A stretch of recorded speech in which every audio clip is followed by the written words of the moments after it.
참 예수님, 네, 날씨가 아주 대단히 좋습니다. 네, 어디 놀러 가지 않고 미사 와주셔서 고맙습니다. 금년도 10월 1일은 우리 본당에 아주 역사적으로 뭔가 역사적으로 기념해야 할 날인 것 같습니다. 10월 1일 날 저희들이 사정원에서 키우는 개가 새끼를 7마리를 낳았어요.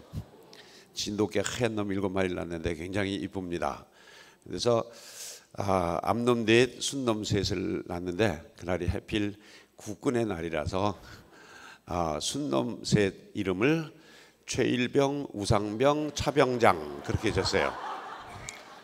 최 씨는 보좌 신부가 최 씨고 우 씨는 부임 신부님이 우 씨, 차 씨는 본당 신부가 차 씨. 그래서 최일병, 우상병, 차병장 그렇게 지기로 했습니다. 그냥 웃자고 하는 소리고요. 10월 1일 더 좋은 날은 지난 9월 30일부로 본당의 모든 부채 다 청산하고 그날부로 우리 본당은 빚 없는 성당으로 이쪽으로 좀 옮겨가게 됐습니다. 그리고 그보다 더 좋은 소식은 다음 주부터는 2차 헌금 안 합니다. 성전 건립 2차 헌금 없습니다.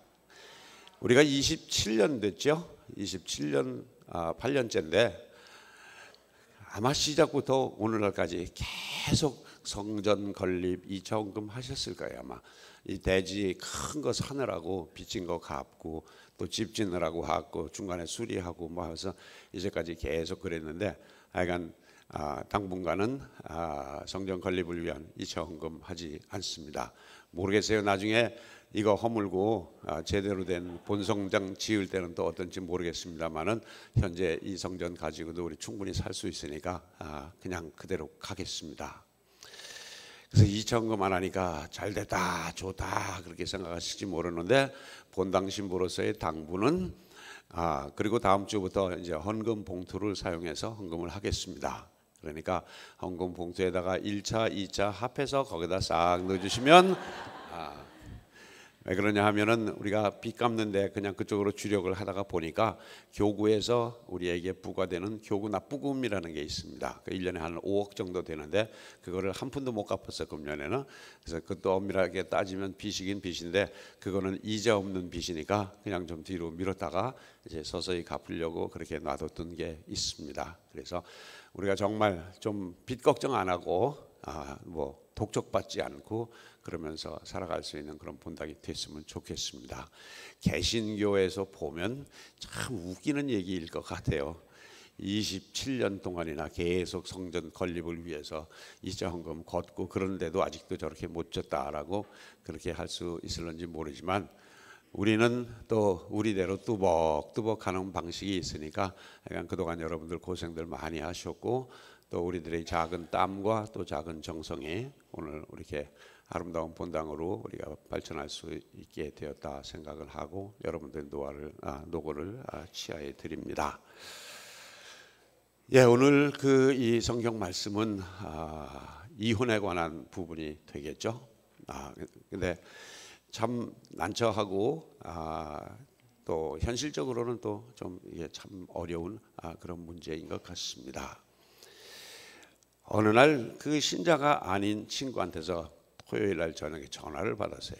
그래서 뭐 하냐 그래가지고 내일 강론 준비한다 그랬더니 무슨 얘기 할 건데 그래서 부부가 열심히 잘 살라고 가정생활 잘 하라고 그런 내용이 될 거다 했더니 장가도 안 가본 곳이 무슨 남이 뭐 가정생활에 대해서 어쩌고 저쩌고 할 자격이나 있냐 그래가지고 네 말도 맞긴 맞는데 한편으로는 좀 자존심도 상하고 그런 것 같아서 야 임마 너는 네 마누라 하나만 알지만 나는 수없이 많은 사람들 면담하고 만나고 그 사정들을 알기 때문에 내가 너보다는 조금 더 잘 알지 않겠냐 그랬더니 너나 잘해 그랬어요.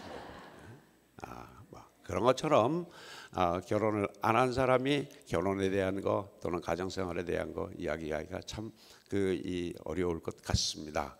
그래서 오늘은 간단하게만 할 거예요. 간단하게 결론은 뭐냐면 이혼은 절대로 안 된다. 끝. 그렇게만 했으면 좋겠습니다만은 오늘 성경 말씀은 예수님께서 바리사이들이 찾아와 가지고 이혼을 해도 되냐, 아내를 버려도 되냐 하면서 묻자 예수님께서 이제 원칙을 설명을 해주시는 장면입니다. 이스라엘 사람들은 유목민입니다. 유목민의 특징 중에 하나가, 왜냐하면 남자들은 나가서 싸우다가 죽고 뭐 하다 죽고 그래갖고 남자가 많이 모자라고 여자가 남습니다. 그러다가 보니 이 과부가 된 사람 또는 이 남는 여자들에 대한 호구지책으로 일부 다처제를 허락하는 그러한 경우가 많습니다. 오늘날 이슬람 국가에서 일부 다처제를 허락하는 그 이유도 실은 계속 전쟁하면서 싸움하고 그러다가 보면은 저절로 과부 생기고 그 사람들은 어떻게 먹고 사냐 하는 그런 부분에서 생긴 이 관습이라고 그렇게 이 평가를 해도 될 정도로 이제 문제가 많은 생활이었죠. 어쨌건 그것이 창세기에도 아브라함도 아내가 몇 명이고 누구도 몇 명이고 그런 저기들이 많이 나옵니다. 신명기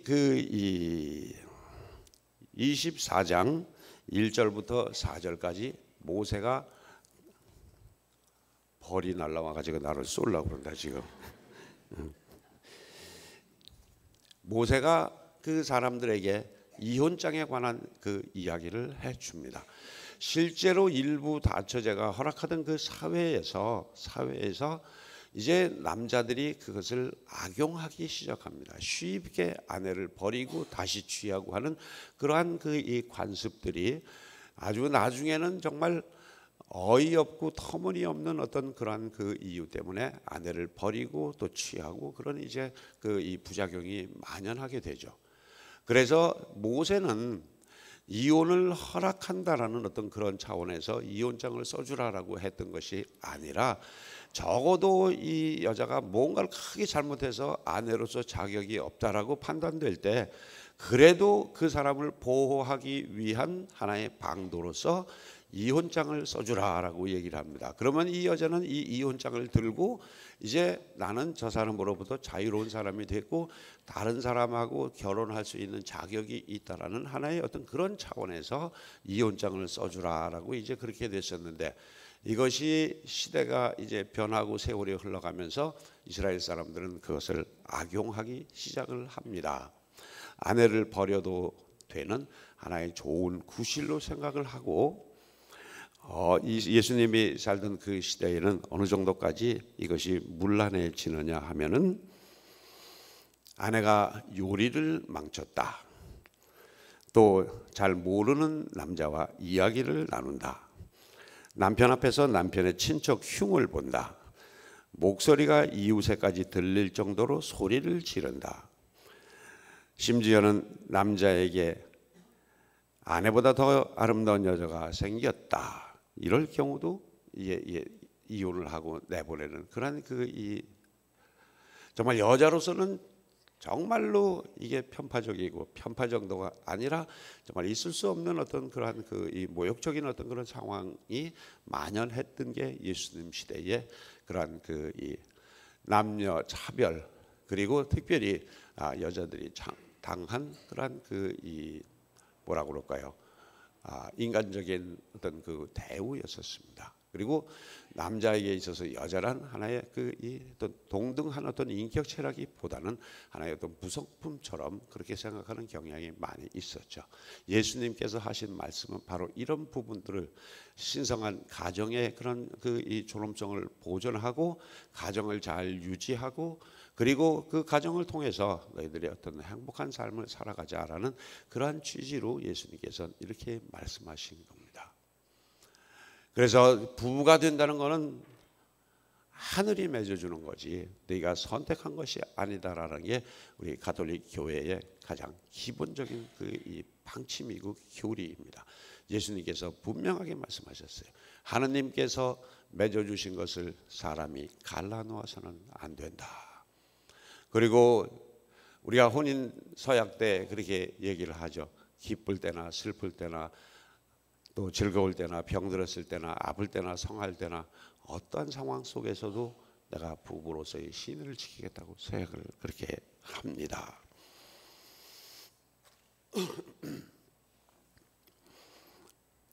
저는 혼인 이 혼배 미사 이렇게 하기 전에 항상 면담을 합니다. 면담을 하는데 제일 문제가 뭐냐 하면요, 아이들이 결혼식은 열심히 준비를 합니다.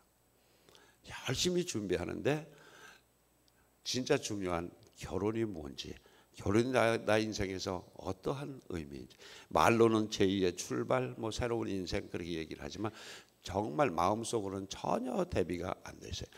텔레비는 뭐를 사고 냉장고를 뭐를 사고 뭐 이런 거는 그냥 기를 쓰고 지구 끝까지 수소문해서라도 뭘 살려고 그러는데 실제로 정말로 중요한 거. 그래서 전 그거가 애들이 준비가 안 됐어요. 그래서 전 결혼 전에 다짐하고 결혼식 날 다시 한번 다짐합니다. 남편과 아내에게 묻습니다. 너는 이 여자를 위하여 죽을 수 있겠냐? 이 여자를 위해서 죽어도 나는 내 인생 조금도 아깝지 않고 나는 보람된 삶을 살았다고 자신할 수 있냐? 그런 마음으로 이 자리에 왔느냐라고 묻습니다. 여자에게도 똑같이 묻습니다. 근데 어떤 싸가지 없는 여자는 뭐라고 하냐면 이 남자가 하는 거 봐서요. 그러고 준비가 그렇게 안 돼 있어요. 정말 내가 죽어도 좋을 만큼 나는 이 사람을 사랑하고 이 사람을 위해서 내가 죽을 각오도 되어 있다라는 그런 준비들이 안 돼 있죠. 그래서 우리 흔히 그런 얘기를 합니다. 부부가 원만한 그런 삶을 살기 위해서는 김치 같은 마음으로 살아야 된다라고 얘기를 합니다. 김치는 정말 사람의 입에서 그 맛난 김치 맛을 내기 위해 가지고 5번을 죽는다고 그래요. 땅에서 뽑힐 때, 칼로 배 가를 때, 그리고 소금 뿌릴 때, 그 다음에 또 양념으로 버무릴 때, 그리고 마지막에 사람 입에서 이빨에 씹힐 때 5번을 죽는다고 그랬는데 정말 내가 5번 죽을 각오로 이 남자와 또 이 여자와 함께 하면서 뭔가를 이렇게 이루어 나갈 때 그렇게 쉽게 이혼이라는 말이 나올 수 있겠나 그런 생각을 해보죠. 오늘 주보에 보면 주교님이 그렇게 얘기를 하셨어요. 행복한 결혼은 이 세상에서의 천국이다.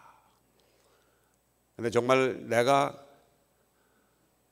이 남자와 이 여자와 살면서 천국의 그런 이 기분을 느끼면서 살아갈 수 있으면 얼마나 좋을까. 많은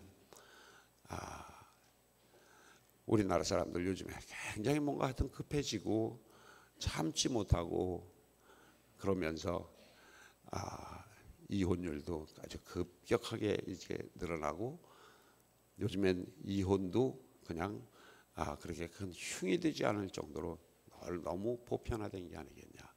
원칙은 분명합니다. 이혼은 절대로 안 됩니다. 이건 교회의 확고한 그러한 방침이고 그 가르침입니다. 그런데 많은 사람들 이렇게 만나 보면 개인적인 제 입장에서 보면은 아유 그래 차라리 헤어져라라는 말이 여기까지 나오는데 차마 신부이기 때문에 못하고 꼭 여기까지만 눌러놓는 경우가 참 많습니다. 그러나 이 정말 도저히 살 수 없는 그런 상황에서 이혼한 사람들 그 사람들에 대한 배려도 교회는 많이 생각을 하고 있습니다. 어떻게든 그 사람이 비록 헤어졌지만 그래도 신앙생활을 할 수 있고 또 앞으로 그 세기를 살아갈 수 있도록 교회 차원에서 많이 이 배려를 하고 또 이 연구를 하고 그러고 있으니까 우리들이 잘못 생각하는 것 중에 하나는 뭐냐면 저 사람이 이혼했대 하고 손가락질하고 뭐 하고 앞으로 성당 못 나온다 뭐 한다 이런 소리 제발 좀 참고 그런 사람이 있으면은 본당 신부님이 너를 도와줄 수 있는 길이 얼마든지 있으니 꼭 찾아뵈라라고 그 사람을 데려오세요. 그러면 제가 그 사람들 영성제도 할 수 있고 모두 할 수 있는 방법을 찾아서 도와드릴 겁니다. 신부님과 의논을 하세요. 왜냐하면 교회법이 굉장히 복잡합니다. 그 복잡한 법을 다 떠나서 정말 그 사람 자체를 위한다는 어떤 그런 그 최고의 가치를 우리가 실현하기 위해서 교회에서도 많은 노력을 합니다. 그리고 우리들의 그 이 자녀들에게 결혼이 얼마나 중요하고 소중하고 귀한 건지 결혼 준비를 좀 잘 시키세요. 결혼식 준비를 시키지 말고 결혼을 준비시키세요. 그리고 결혼 전에 반드시 신부님, 본당 신부님께 와서 상담하고, 그거를 저는 꼭 받습니다. 너 이 남자를 위해서 정말 죽을 각오 돼 있냐, 그런 마음으로 결혼하냐, 그리고 그 마음을 준비해서 결혼식에 나와라라고 얘기하면서 그 아이들에게 정말 정신적인 가치, 신앙의 가치를 통해서 이 결혼을 바라볼 수 있게 준비시켜 드립니다. 근데 그냥 너무 이 장모 되는 사람들, 또 시어머니 되는 사람들이 너무 이 외적인 것에 너무 치우치고 거기 그렇게 하죠. 결혼 전에 아이들 성당에서 꼭 결혼할 수 있고, 적어도 신부님하고 면담을 하고 준비할 수 있게끔 우리들이 좀 도와주세요.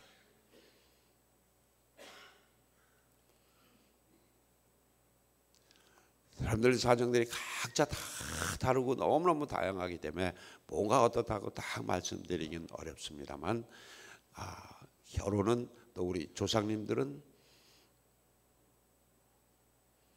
하늘이 맺어준 나의 짝이라고 그랬어요. 하나님이 나에게 맺어주셨고, 이 사람을 내 일생의 배우자로 힘들어도 어려워도 같이 정말 내 인생의 그런 완성을 향해서 함께 나가는 사람이라고 규정을 합니다. 그를 위해서 내가 희생하고 아픔을 함께하고 또 즐거움도 함께하는, 그러면서 내가 성장해 나가는 게 인생이 아니겠습니까? 히브리 말에, 성경이 써져 있는 그 이스라엘 말에 하느님이 맺어준다라는 의미는, 맺어준다는 의미는 하나의 어떤 고통을 분담한다라는 그런 의미가 있다고 그럽니다. 그래서 하느님이 맺어주셨다라는 그 점은 너희 둘이 살아가면서 인생의 어려움을 같이 분담하고 같이 나누면서 살아라라는 그런 의미가 있다고 그렇게 얘기를 합니다. 결혼이란 어떻게 보면 하나의 부담이, 기쁨이고 행복일 수도 있지만 그만큼 또 큰 부담과 아픔일 수 있고 고통일 수도 있습니다. 그거 함께 살아가는 게 인생인데, 그게 너무 쉽게 단만만 추구하는 그런 우리들이 안 됐으면 참 좋겠습니다. 어떤 할머니하고 할아버지하고 텔레비 퀴즈에 나와서 뭘 하는데, 할아버지가 이 문제를 내면 할머니가 답하는, 뭐라고 그러죠? 그거 스피드 퀴즈인가? 뭐 그렇게 얘기를 합니다. 근데 하필 두 양반에게 주어진 이 문제가 천생연분이었답니다. 그런데 할아버지는 옳다구나 하고서는 당신하고 나하고 이렇게 행복하게 오손도손 잘 사는 거, 당신하고 나와의 관계, 그랬더니 할머니가 조금도 주저하지 않고 왼수. 아니 두 글자 말고 네 글자, 그랬더니 평생 왼수. 그것처럼 우리가 정말 나의 배우자를 바라보는 그 시각이 정말 평생 왼수처럼 그렇게 바라보는지, 아니면 이 사람이 바로 나의 천국이고 나의 그런 행복이다라는 마음으로 바라보는지, 내 시각에 따라서 내 인생도 바뀌고 또 상대방도 바뀌는 게 우리들 아니겠습니까? 행복하게 잘 사십시오. 나는 결혼 안 해서 참 다행입니다. 아멘.